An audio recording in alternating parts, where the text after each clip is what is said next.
な、あの壁は50メートルだぞ。やつだ。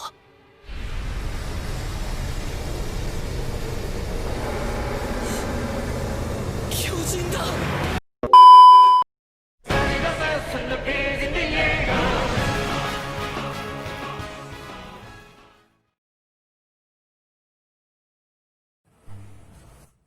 Halo, selamat datang di channel Say Something. Hari ini aku ingin membahas tentang anime dan sejarah. Eh, aku sendiri beberapa menonton anime dan ada beberapa anime yang aku suka. Salah satunya adalah Attack on Titan atau Shingeki no Kyojin.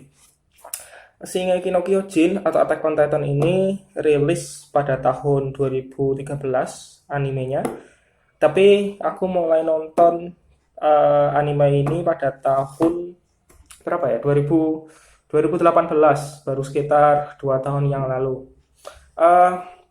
Attack on Titan adalah salah satu anime yang aku suka. Kenapa? Karena actionnya dapat, kemudian ceritanya juga luar biasa dan penuh konspirasi dan teka-teki gitu. Jadi keren sih Attack on Titan. Terima kasih untuk Sensei Hajime Isayama yang sudah membuat cerita Attack on Titan ini.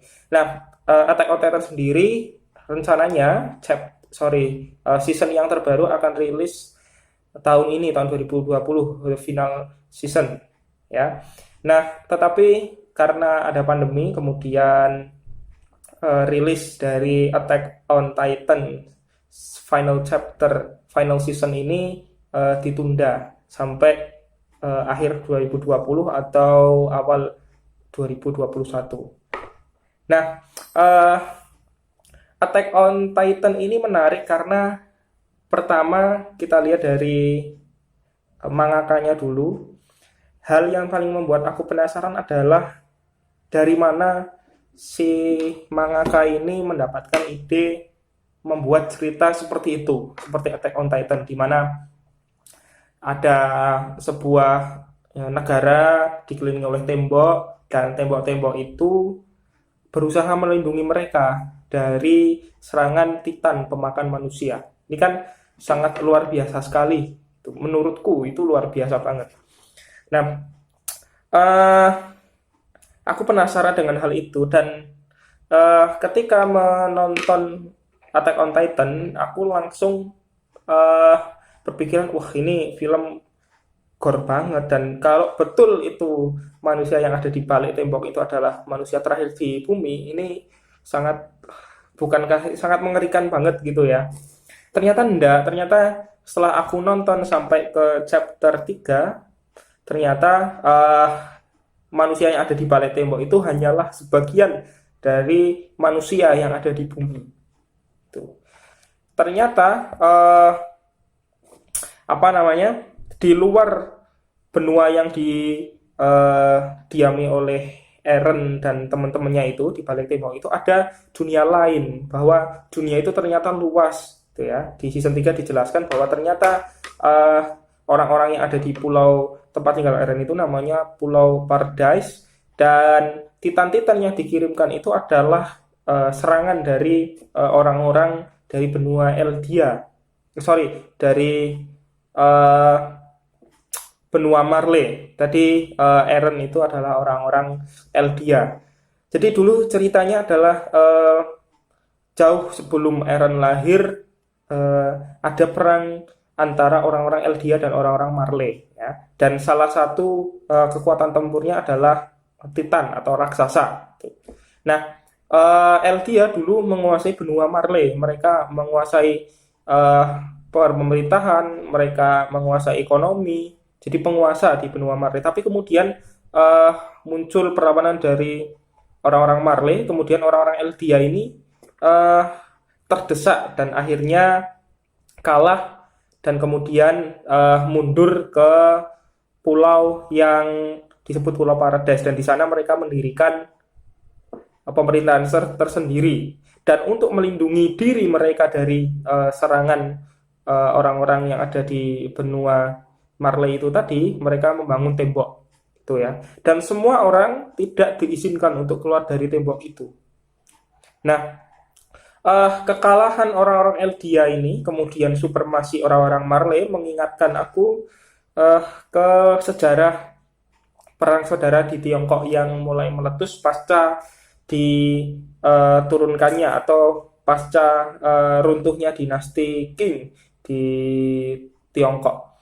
Nah, kalau teman-teman mungkin lupa-lupa ingat gitu ya, uh, Republik Tiongkok atau Tiongkok modern itu dideklarasikan oleh Dr. Sun Yat-sen mengganti sistem pemerintahan yang ada di Tiongkok dari yang tadinya itu monarki menjadi bentuk republik. Nah, setelah dinasti Qing itu runtuh, kemudian digantikan republik, muncul dua poros, yaitu poros nasionalis dan poros Partai Komunis Tiongkok gitu. Nah, untuk Partai Nasionalis atau sebutannya adalah Kuomintang, kemudian untuk Partai Komunis ya, Partai Komunis Tiongkok gitu ya. Nah, sejak tahun 1927 kedua eh, pasukan ini atau dua kelompok ini terlibat perang saudara untuk merebutkan, untuk mengklaim siapa sih yang berhak untuk memimpin Tiongkok modern gitu ya, untuk menguasai Tiongkok modern. Terjadilah perang saudara antara Kuomintang dengan Partai Komunis Tiongkok. Kuomintang di bawah pimpinan Chiang Kai-shek dan Partai Komunis Tiongkok di bawah kepemimpinan Mao Zedong ya. Perang ini berlangsung dari tahun 1927 sampai tahun 1937.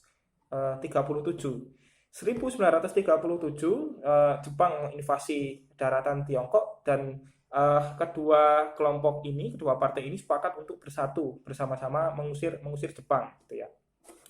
Tahun 1945 ketika Jepang kalah, kemudian Tiongkok menjadi salah satu negara pemenang Perang Dunia Kedua. Nah, setelah kalahnya Jepang, perang saudara ini ternyata masih berlanjut dan bahkan terjadi dalam skala yang besar, gitu ya.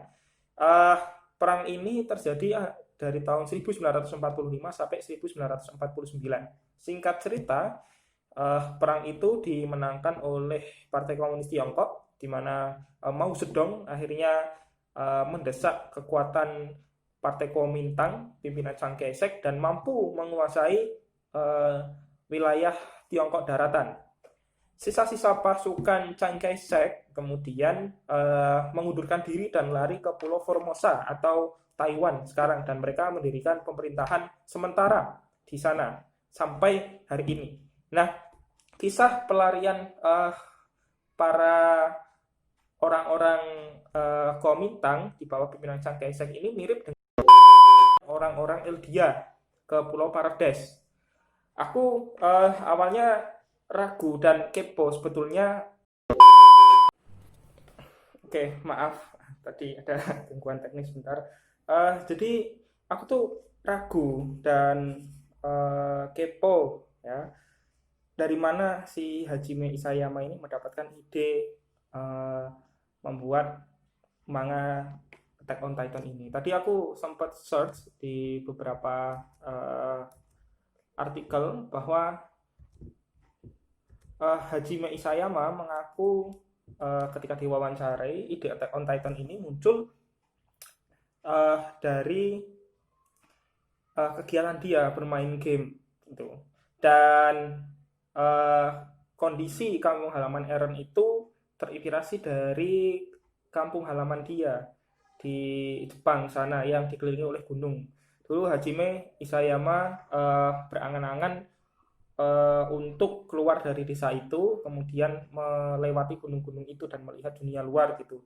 Tidak ada sejarah Tiongkok atau sejarah perang saudara Tiongkok yang menjadi latar belakang dibangunnya cerita Attack on Titan. Tapi menurutku ini menarik karena apa yang diceritakan di anime Attack on Titan itu mirip banget dengan perang saudara Tiongkok. antara Partai Komunis Tiongkok dengan Kuomintang atau Partai Nasionalis yang sampai sekarang apa namanya, perang itu masih berlanjut antara Tiongkok dengan Taiwan. Tiongkok dengan Taiwan. Tiongkok menganggap bahwa Taiwan adalah bagian dari provinsinya dan Taiwan mengklaim bahwa mereka lah pemerintahan sah Tiongkok gitu.